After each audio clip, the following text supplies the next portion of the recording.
میں جو سنانا چاہتا ہوں آپ غور سے سنیں گے تو آپ سمجھ لیں گے۔ امام آزاد بھی ہوتا ہے لیکن اس سے زیادہ کوئی پابند نہیں ہوتا ہے۔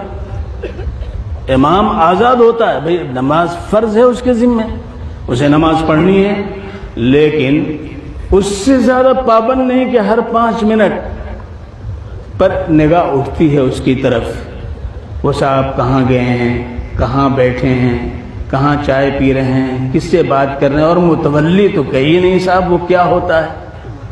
اگر دیندار نہیں تو فرعون زما ہوتا ہے، نماردہ کی ناک کاٹنے والا ہوتا ہے۔ تولیت کیا مل گئی، وہ سمجھتا ہے کہ صاحب ہم پوری جو ہے کائنات کے مالک بن گئے ہیں۔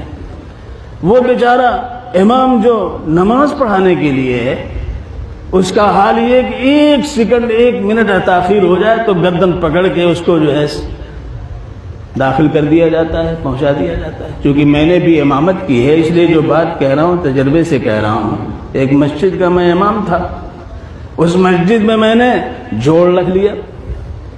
پہلی دفعہ جوڑ ہوا، شہر لکھنؤ کی بات ہم کر رہے ہیں، تو وہاں پہ تبلیغی جماعت کے لوگ آئے، تقریر چل رہی تھی، تو میں نے یہ سوچا کہ عشاء کی نماز وقت پر اذان دے دی جائے اور جماعت تاخیر سے کر لی جائے گی۔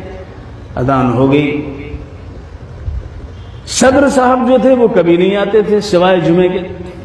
اس روز دیکھا دھمک ہوئے صاحب موجود، اور ابھی تقریر چل رہی ہے، مجھے انہوں نے کہا چلیے نماز پڑھائیے۔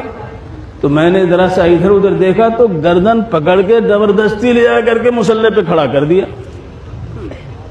ارے اب میں نے کیا کرتا، بھائی صدر صاحب ہیں، نماز شروع کر دی۔ تو میں نے بھی ایک لمبی سورت شروع کی، اتنی لمبی پڑھی کہ سارے لوگوں کی نماز مل گئی، سب کی رکعتیں پوری ہو گئی اور تقریر بھی مکمل ہو گئی۔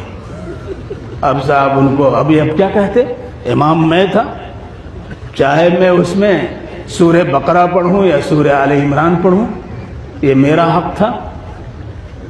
لوگ گھبرائیں تو گھبرائیں، لیکن لوگ اندر سے خوش تھے، کوئی بھی ناراض نہیں ہوا طویل قرات، اس لیے کہ سب کو رکعت مل گئی۔ لیکن ایک چیز آئی، سب نے اس کو محسوس کیا، لیکن آدمی بھول جاتا ہے کہ کوئی اور بھی دیکھنے والا ہے۔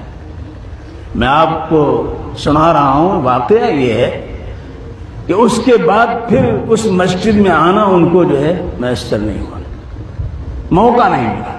ہوا یہ کہ رات میں اٹھے اور استنجے کے لیے جا رہے تھے اور ایک چھچھودر سامنے سے گزری، بس ان بیلنس ہوئے، گرے اور کوڑا سرک گیا، اور ایسا سرکا کہ صاحب مسجد میں تو نہیں آ سکے، قبرستان چلے گئے۔ میں جب گیا ان سے ملنے تو رو رہے، رو کے کہہ رہے مولانا معاف کر دیجیے۔ انسان بھول جاتا ہے،